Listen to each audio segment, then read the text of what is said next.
Estamos estudando, para quem não sabe ainda, a história da igreja, acho que a maioria sabe, e nós não conseguimos terminar completamente o terceiro período, que vai do ano 1000 ao ano 1500, porque faltou só o finalzinho, que é o fechamento da Idade Média, o ocaso da Idade Média, né? O declínio da Idade Média, o fim da Idade Média.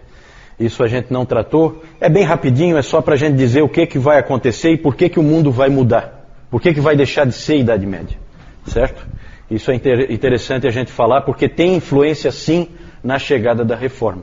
Deus usa até mesmo a cultura, o mundo secular ele usa para levar a sua igreja numa determinada direção. Isso nós vamos ver agora. Então, vamos tratar disso primeiro, depois a gente passa para a última parte, então, dos últimos 500 anos. Vamos falar do ocaso da Idade Média. Gente, a Idade Média é uma das coisas que talvez vocês tenham percebido, e que é uma coisa única sobre a Idade Média, isso nunca aconteceu, a não ser na Idade Média, é o que se chama de síntese da Idade Média. Síntese. Tudo é unido. Na Idade Média, tudo é uma coisa só. A teologia e o conhecimento humano andam juntos. A cultura anda junto com a igreja. O governo anda junto com a igreja, que anda junto com o cristianismo. Tudo está unificado. Tudo em torno do cristianismo. Então isso é o que é chamado de síntese da Idade Média. Isso aí aconteceu só uma vez na história, só na Idade Média, e eu acho que não vai acontecer nunca mais. Essa união de tudo, certo?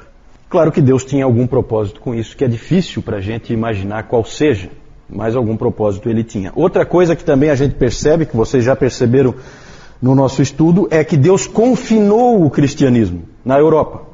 O que ele queria com isso? Certo? Ele fez o cristianismo nascer lá na Palestina, e aí ele confinou o cristianismo na Europa, fez surgir os muçulmanos, vocês lembram? As cruzadas tentaram libertar os muçulmanos, foram um fracasso, e acabou então ficando confinado na Europa o cristianismo. O resto do mundo não conhece o cristianismo nesse período que a gente está estudando. Também Deus tem algum propósito com isso, e lá Deus vai fazer coisas impressionantes, como a gente vai ver hoje. E uma coisa muito interessante ocorre para que haja o fim da Idade Média e a quebra da síntese. É a chegada do Renascimento. Renascimento ou Renascença. Por que Renascimento? Porque as pessoas daquela época, no final do século, lá pelo século XIV, XV, as pessoas começaram a perceber que o ser humano tinha perdido alguma coisa. Que na antiguidade havia muita coisa boa que se perdeu durante a Idade Média. E que havia a necessidade de voltar àqueles tempos gloriosos, de pelo menos resgatar alguma coisa daquilo que a humanidade tinha conquistado naquele período que antecedeu a Idade Média, o período do Império Grego, do Império Romano, e toda a produção da filosofia, todas essas coisas que a gente sabe que existiam antes da Idade Média. Com o Renascimento começa-se a prestar mais atenção no homem. Sempre quando se fala em Renascimento, pensem em uma atenção ao homem, ao ser humano. Durante a Idade Média o ser humano ficou muito esquecido. A teologia ficou tão forte que só se falava em Deus e se esquecia o homem. E a intenção de Deus não é essa. A intenção de Deus é que Ele e o homem tenham comunhão. Foi para isso que ele criou esse lugar aqui e colocou o homem como Senhor sobre a sua criação. Na teologia começam a surgir nomes que a gente não vai estudar, mas que eu vou citar só para que não fique em branco. Nomes como Guilherme de Ockham, nomes como Gabriel Biel. Esses homens, eles começaram a prestar mais atenção aos indivíduos, menos nas generalizações e mais nos indivíduos. A teologia escolástica sempre se preocupava muito com generalizações. Essa época da Renascença, nós já vimos isso no domingo passado, era uma época de crise na igreja, certo? Nós vimos que houve lá o cativeiro babilônico da igreja, em que o Papa foi para Avignon e era controlado pelo rei da França.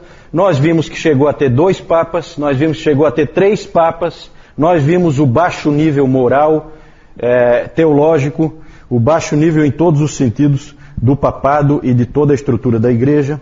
Então era um momento de igreja em crise, muitos absurdos acontecendo. se dizia que havia falha em reformar a cabeça e os membros. Então havia uma preocupação muito grande em reforma, porque a igreja estava totalmente destruída. É como uma casa caindo aos pedaços, que você vê que há necessidade de uma reforma, mas que às vezes está tão mal que você não sabe nem como fazer essa reforma. E era mais ou menos assim que a igreja estava. As pessoas sabiam que precisava de reforma na cabeça e nos membros, ou seja, no clero, na liderança e também nas pessoas que faziam parte da igreja. A vida diária era uma vida terrível. O século XIV é um século terrível. As pessoas viviam em meio a guerras, como a Guerra dos 100 Anos entre Inglaterra e França, viviam em meio à peste, né? É a era das pestes, que vocês já devem ter visto em filmes, as pessoas morrendo. Na peste negra morreu metade da população da Europa. E o Stephen Osment, ele disse o seguinte: como nunca antes, nem mesmo durante o colapso do Império Romano, o povo ocidental andava pelo vale da sombra da morte. É uma época de desespero, é uma época em que você não tem perspectiva nenhuma de vida, uma época realmente muito ruim, período terrível, e a vida não fazia nenhum sentido. E ali, nesse contexto, então, surgiu o Renascimento. Ele começou na Itália, no século XIV, se fortaleceu no século XV e foi para o norte, mais ao norte da Itália, no século XVI. Exatamente mais ao norte da Itália e no século XVI que nós vamos ter a Reforma. Então o Renascimento ele tem ligação com a Reforma e nós vamos ver isso com bastante clareza hoje. No movimento do Renascimento, então, aquela vontade de voltar a épocas mais gloriosas, a épocas em que houve uma preocupação maior com as pessoas, então surgiu esse slogan que eu coloquei aí, ad fontes. Os intelectuais começaram a dizer, nós temos que voltar às fontes, nós temos que voltar ao conhecimento antigo. E aí houve novamente um interesse pelos escritos dos antigos, pelos escritos de Homero, pelos escritos de Platão, pelos escritos de Aristóteles, pela própria Bíblia, pelos manuscritos da Bíblia, os mais antigos, um desejo de voltar às fontes originais. Aí, com isso, se fortaleceu o estudo das línguas, se fortaleceu o estudo das literaturas, e aí surgiram os humanistas.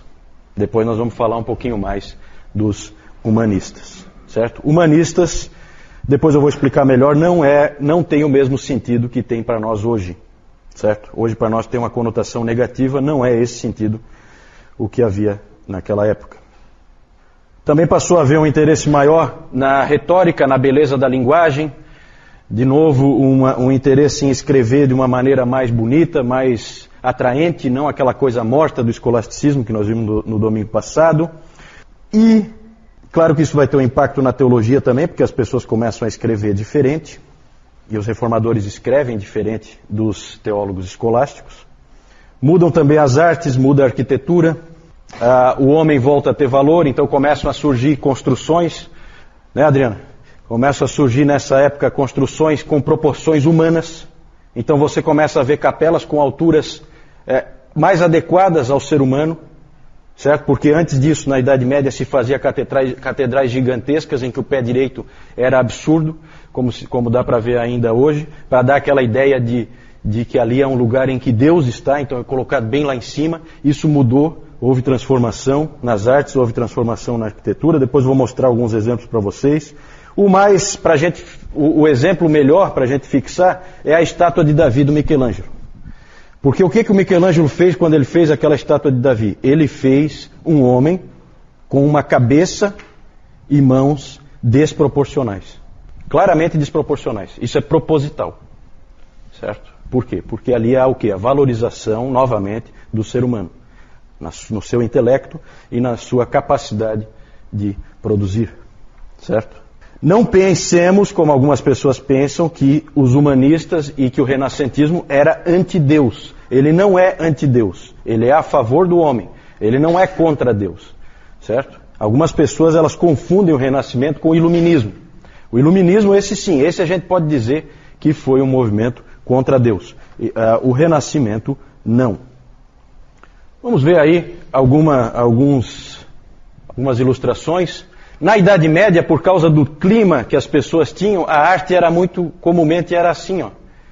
Muitos esqueletos, era comum ter a dança da morte. Por quê? Porque era a época da peste. Ali uma foice, né, para ceifar vidas. Então só pela arte você já tem uma ideia de qual era o clima dessa época, antes de vir o Renascimento. Com o Renascimento muda bastante. Tenho aí, eu não entendo de arte, mas a gente conhece, né, algumas obras renascentistas. Ali em cima então o Michelangelo, né, uma figura dele aí. Ali é o que eu falei no domingo passado, né, que o Michelangelo, quando pintou isso aqui na Capela Sistina, que é a pintura do julgamento final, o único livro que ele tinha com ele era os sermões do Savonarola. Então se diz que essa pintura é uma pintura com influência de Savonarola.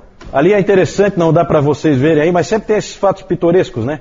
Aqui embaixo é São Bartolomeu, e ele está segurando a faca com a qual ele foi martirizado, e na outra mão, aqui no colo dele, ele está segurando a pele dele, que foi arrancada dele, e o Michelangelo colocou a cara dele na pele ali. Então os artistas faziam esse tipo de coisa, né? É interessante. Aqui então a estátua de Davi, eu tinha uma foto melhor, mas essa aqui é interessante. Ah, não deu para ver, né? Que pena. Aqui no cantinho, acabou meio coberto ali, aqui no cantinho tem a cabeça de uma pessoa. Só para vocês terem uma ideia da proporção. Aqui só aparece a cabeça dela, para vocês terem uma ideia da proporção. É enorme essa estátua, gigantesca. E vocês veem que a cabeça dele e as mãos são desproporcionais em relação ao corpo. Bem maiores, bem fora de proporção. Isso é proposital.